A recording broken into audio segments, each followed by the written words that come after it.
The Huntsman of Adamos, The Huntsman's Honor, Book 1. Chapter 6, False Promises. The sons of the House of Adamos, Protector Lord Yurieth and Huntsman Lord Yurieth, stood side by side watching the Guardsmen Corps preparing for war. The warriors of the kingdom had been fighting since the invasion a decade before their birth. But it had been more to contain the enemy than to drive them off their soil. Yurieth knew what they would find when the enemy was gone. He also knew his brother and many Atherians would be horrified.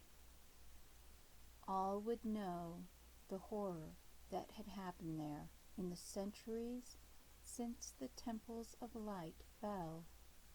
There would be a backlash of public opinion when the occupied lands were reclaimed, and the people realized what had been done to their fellow citizens by the Zelutian blood mages and berserker warriors in violation of the mandates of occupation.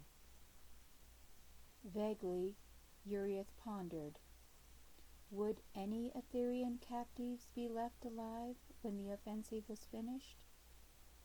The Zelutians did not have enough ships to evacuate both their warriors and their support people.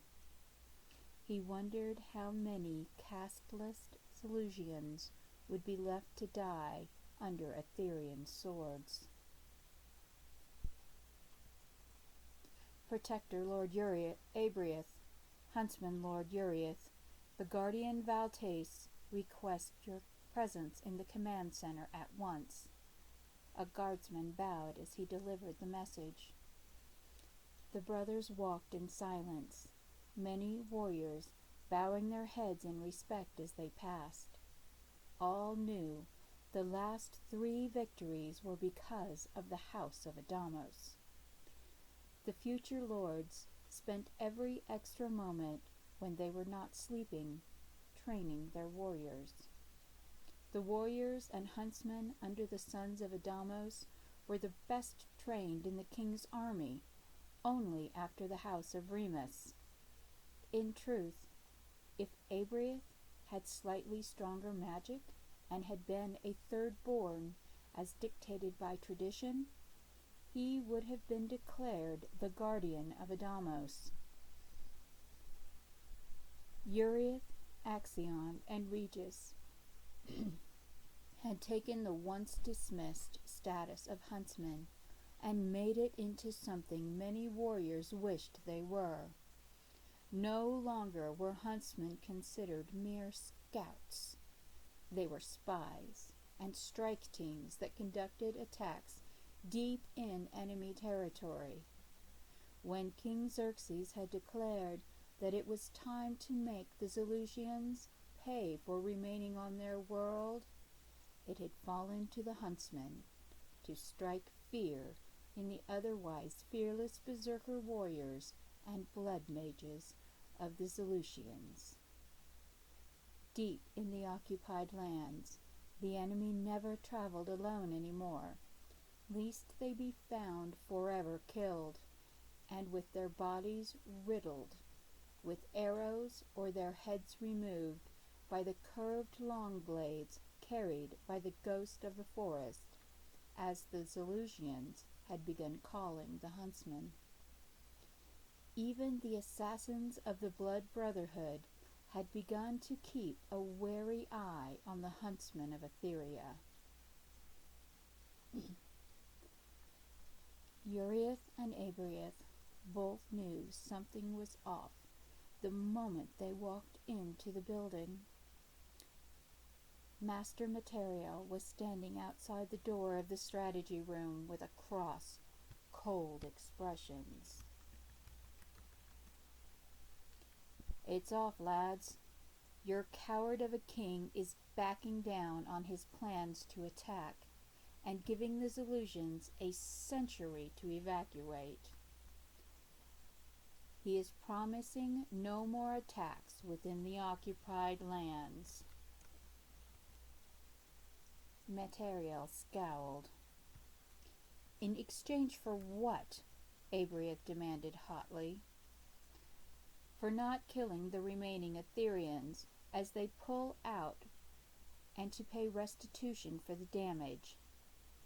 There is a ceremony for the truce going on at the palace within the day. Materiel shook his head in disgust. Xerxes is a fool. The blood mages will obey the letter of the treaty, but they will find a way around the restrictions. Curse your own king, assassin. Our king is trying to save as many people as he can. An invasion into the occupied lands would surely result in a great many deaths, Guardian Valtese insisted as they stood in the command center. Reading the details of the peace mandate, Yurieth was quiet as his mind worked the angles of the proposal. It is a deceit. They will kill no more Aetherians after the treaty is signed because they are killing them now, before the signing, and they will kill the royal family at the first available opportunity. Yurieth, get your troops to the closest towns in the buffer zone. Rescue those people. Materiel, I'll send all my huntsmen with you. Get as deep into the territory as you can and make a corridor to safety. Lord Yurieth, you do not have the authority to order such a thing, Guardian Valtese snapped at him. No, but I do, Guardian Regulus growled. Do you perceive what I do, Yurieth? This is an assassination attempt, not a treaty offering? Yes, Guardian. The traitor you suspected is in the king's court, is making his move to bring down our kingdom. We must get to the royal palace in the city of the kings as quickly as we can, Yurieth announced calmly. You can't do this. The peace accord will be ruined, Valtese argued. There will be no peace with the Zeleusians until the blood of every Aetherian is corrupted, or worse, harvested, Yurieth announced coldly. He looked down at the hilt of the long hunting knife his hand rested on. I know you are tired of war, Guardian Valtese. We all are, but the only way to end it is to win it. Or I can simply end it for you now. Brother, Yurieth warned, placing a restraining hand on his twin's arm. We have enemies beyond these walls to slay. Our enemy is not only beyond these walls. Brother, Yurieth turned on his heel. My Lord Guardian Regulus, I will prepare a transport for the palace. Gather who you feel we will need, Regulus called after him. Yurieth, you have 5 minutes after we land to start the evacuation. Get your men in place now. Assassin Materiel, take the Guardian Valtese with you. I think he needs to see firsthand how our enemy violates the mandates of occupation and abuses our citizens. In 1 hour, we begin in earnest to drive our enemy from our world. No more false promises or worthless treaties.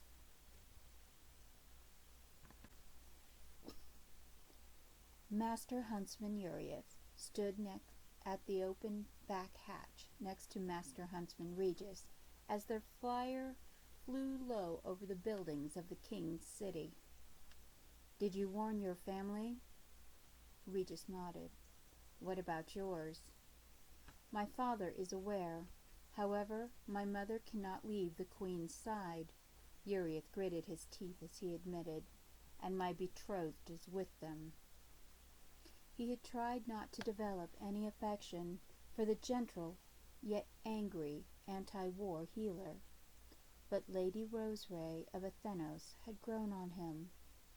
Her kind demeanor and natural love of peace and beauty had lulled the part of his heart that longed for a time when the war was over. Her laughter comforted him, as did her care for the smallest things. He had once seen her weep over a tiny sparrow that had fallen from its nest and died on the stone street. She had insisted he climb the tree and check the nest for more. It had seemed a foolish thing to the war-hardened huntsman, but he could not stand her tears. She was so different from the Amazone he fought alongside in battle, and he hoped she was not killed this day. As the flyer skimmed low over the city, the guardian and the huntsman dropped out onto the rooftops. They all noted the large number of Zulusians dressed as common Etherians and walking through the streets. It would be a very one-sided battle. 20 of Etheria's elite warriors and the city guardsmen against nearly 200 of the enemy's best berserker warriors. They began to quickly make their way toward the palace. Yurieth scaled the walls with Regulus and Regis. His mind found his mother and led them straight to the pregnant queen and her oracle. "Mother," Yurieth bowed slightly to her. "Yurieth, you have perceived what I have seen?" Yelmina asked calmly. "Yes." "If you saw, why are you still here? Why did you allow the queen to stay?" Yurieth demanded, as Regulus spoke quietly to Queen Palla.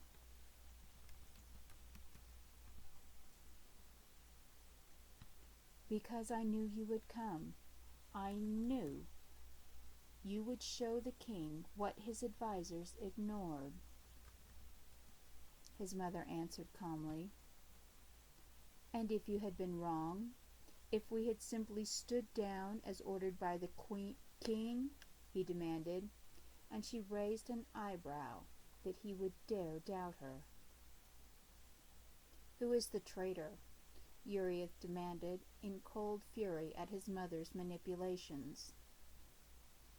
"Baluthus of Bacchus, allied to the House of Baal-Ru. Half their house dwells on Seleucia in exile. His allegiance to our king is false," Queen Palla answered for Yelmina. "But we cannot prove it." Regis nodded, as Regulus scowled. "My queen, we must get you and the unborn prince and princess to safety before—" An alarmed cry came from the hall and was suddenly silenced. Yurieth lifted his mother while Regulus hoisted the queen into his arms. Both leaped out to the balcony and quickly climbed to the one above. Seleucian warriors, wearing castle guardsman uniform, rushed into the room to look for them. They cursed at one another when they found the queen's rooms empty. "Mother, where is Roseray?" Yurieth demanded quietly. "My cousin went to get me some tea for morning sickness," Queen Palla answered. Regulus signaled for a flyer to drop low and hovered. The warriors leaped across to the open house, holding their protected ones. Regulus turned to him. "Go and find your betrothed. You know what they do to healers." Yurieth. "Regulus, find the battle." "Regis, find the battle," Regulus ordered. Nodding, The huntsman turned and jumped, landing lightly on the roof. Regis went one direction, while Yurieth slipped into the castle and ran toward the infirmary. Lady Roseray was already tending a dozen wounded when the Zelutian impostors rushed in and began killing them. One of the berserker warriors laughed as he held her auburn braid, forcing her to watch as her patients were slain. "Stop it! Stop it! They can't fight you! Leave them alone!" Roseray sobbed. The sound should have broken Yurieth's heart, but instead it burned cold in anger. He dropped out of the shadows above them, firing arrows as he fell. The moment his feet touched the stone floor, behind the one who held his betrothed, the berserker's head fell off at Roseray's feet. Then he cut her hair free from the offending warrior's grasp. The healer could only stare horrified as the enemy fell dead around her, wounded in a way that no magic could heal. She knew they would not revive. Her hair slipped free of her attacker's hand. Reaching up, she realized it had been cut and was wet. When she looked at her hand, she was horrified to see the moisture was blood, not water. Something bumped her foot, and she looked down. There was a head by her feet. Whirling, she saw that Lord Yurieth was dropping the body, still clutching her hair, to the side. "Are you harmed, my lady?" His calm question seemed so out of place as her hands trembled while clutching at her now cropped hair.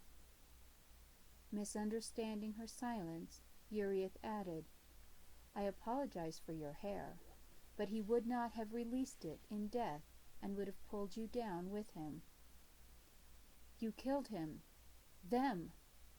All of them," she announced shakily. "It was them or you, my lady. Come, we must find you a safe place before I go to aid the king." He held out a gloved hand to her, and she noted the blood on it. "Roseray, take my hand," he compelled her, and she did. A moment later they were running through the halls. A group of soldiers appeared in front of them, and Yurieth put arrows through their heads before Roseray realized he had released her hand. Suddenly he wrapped one arm around her and climbed a wall, hopping over the railing of an open hall. He carried her into a ransacked room. "Stay here. They have already searched this room. The queen and her oracle are away safely." He turned to go, but she seized him around the chest from behind. "Don't leave me, Lord Yurieth," she begged, hugging him. "Lady Roseray, I have to go to the battle. You cannot be there. Stay here, and I shall return for you." He extracted himself from her and shoved her into a smaller room. "Lock the door behind me, and hide if anyone comes." He left her standing, staring at the shut door. Running across the terraces and leaping from balcony to balcony, he quickly found the battle. Regis whistled, and Yurieth entered the fray without hesitation.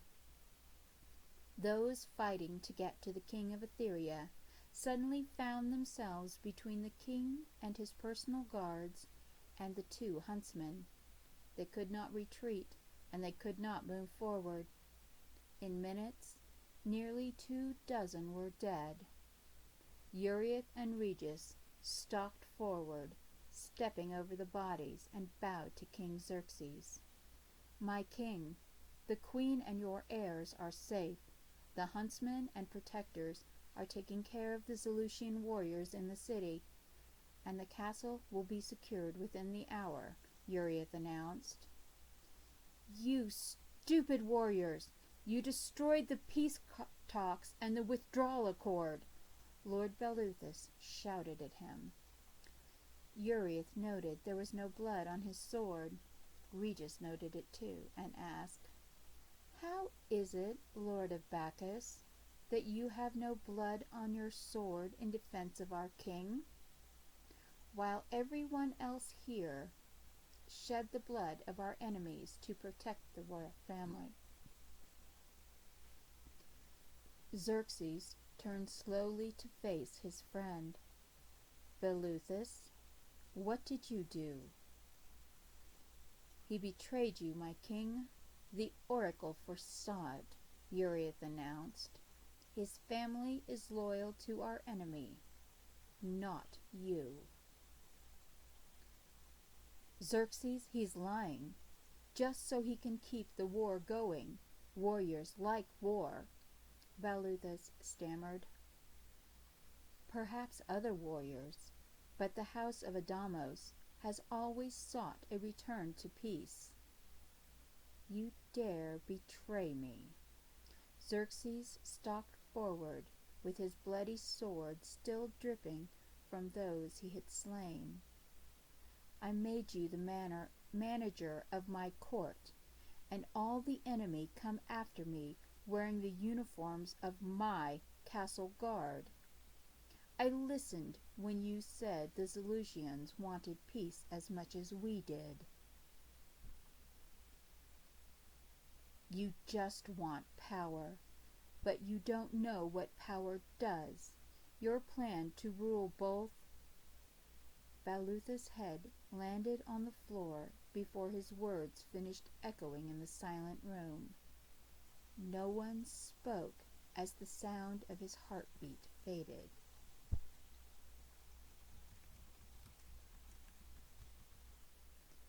"My young huntsman, Yurieth, thank you for saving my queen and unborn children. It is clear to me now that there is only one way to end this. We will drive the Zulusians from our world and amputate their dishonor from their society like a diseased limb," Xerxes promised as he stared at the body of his treacherous friend. "It is already being done, my king. Even now the guardians and protectors are leading the charge to rescue those in the occupied lands and push the enemy from our soil. The only blood feasting done today will be done by the carrion raptors," Yurieth promised darkly. Yurieth knocked on the door behind which his betrothed hid. "My lady, the castle is secure. There are wounded who need you." The door flew open and she collided with his chest, hugging him tightly. "I thought you died. I thought you'd never come back." Her hysteria annoyed him slightly, but he hugged her reassuringly, reminding himself she had lived a sheltered life. "My lady, I am unscathed, but I must return to the war front. Please, come and attend the wounded." She trailed obediently, clutching his hand as he led her back to the infirmary. Looking around at so many wounded, she bit back a sob, then straightened her shoulders. Her eyes held a calm resolve, and as she looked at him for what she feared would be the last time, she rose up on her toes and pressed a kiss into his cheek. In her eyes he could see admiration and something that might be love. "Come back to me, my lord, so we can be married." Yurieth was surprised by her plea. It was the first time she had spoken of their betrothal without disdain. He could only bow before answering. "As soon as the enemy is removed from our world, it will be as you request, my lady." As he flew back to the battlefield, Yuri wondered if he could ever love Rose Ray the way his parents loved each other. Their marriage had been arranged too. but now they were soul-sealed. Shrugging to himself, he thought perhaps he and his briar rose just needed time.